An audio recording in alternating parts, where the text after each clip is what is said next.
Good afternoon or evening to everybody. My name is Tim S. Grateful to be here.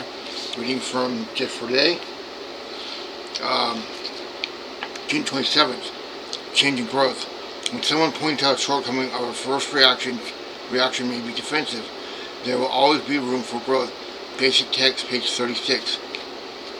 Recovery is a process that brings us about change in our lives. We need that change if we are to continue our growth toward freedom. It's important that we remain open-minded when others point out our shortcomings, for they are bringing to light opportunities for us to change and grow. Reacting defensively limits our ability to receive the help that they are offering us. Letting go of our defenses opens the door to change, growth, and new freedom. Each day in the recovery process will bring an opportunity for further change and growth. The more we learn to greet change with an open mind and heart, the more we will grow and the more comfortable we will become with our recovery. Today, I'll greet each opportunity for growth with an open mind. So my glasses are all scratched up and kind of hard to see, so it's just hard to read.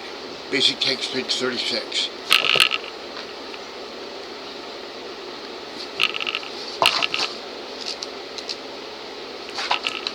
Basic text, page 36. Having said that we want God to relieve us of the useless or destructive aspects of our personalities, we have arrived at the seventh step. We couldn't handle the ordeal of life all by ourselves. It wasn't until we made a real mess of our lives that we realized we couldn't do it alone. By admitting this, we achieved a glimpse of humility. This is the main ingredient in step 7. Humility is the result of getting honest with ourselves. We practice being honest in step 1. We accept our addiction and powerlessness. We find our strength beyond ourselves and learn to rely on it. We examine our lives and discover who we really are. To be truly humble is to accept and honestly try to be ourselves. None of us is perfectly good or perfectly bad. We're people of assets and liabilities. Most importantly, we're human. Humility is as much a part of staying clean as food and water are to staying alive. As our addiction progressed, we devoted our energy towards satisfying our material desire. All other needs were beyond our reach.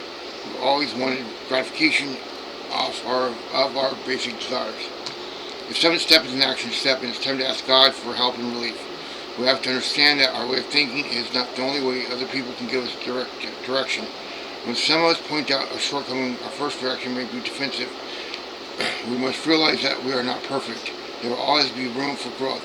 If we truly want to be free, we will take a good look at input from fellow addicts. If the shortcomings we discover are real and we have a chance to be rid of them, we will surely experience a sense of well-being. Some will want to get on their knees for this step, some will be very quiet, and others will put forth a great emotional effort to show intense willingness. The word humble applies because we approach this power greater than ourselves to ask for freedom to live without the limitations of our pathways. Many of us are willing to work this step without reservations on pure and blind faith, because we're sick of what we have been doing and how we're feeling. Whatever works, we will go all the way. Now I will be reading out a spiritual principle day, June 27th. Cooperating for the common good.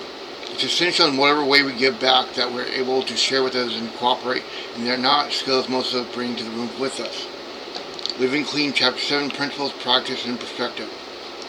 Sharing and cooperation are generally taught to us as children as core social values. A lot of us, however, we didn't quite absorb the critical lessons of sharing what we have, playing nice with others, and being helpful.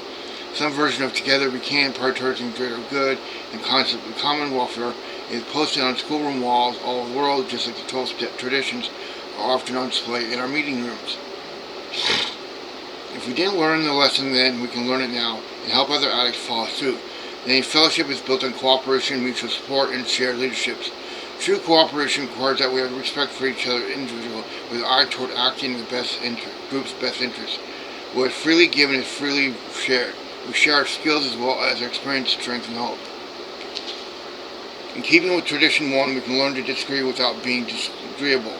Taking disagreements personally is a threat to practicing cooperation, puts our common welfare at risk. Working the 12 steps prepares us for challenges like sharing space, serving and cooperating with those we don't agree with. We pitch in even when we are not happy with the group's conscience, or at the very least, We don't just quit when things don't go the way we wanted it. Our cooperation participation helps deliver NA's message to the still suffering addict. It helps our recovery. We grow and thrive when we are participants. We need each other, and NA needs us too. I'm committed to overcoming my self-centered tendencies today by cooperating with other addicts to fulfill our purpose, carrying the message of recovery. Hope somebody got something out of this. Enjoy your day.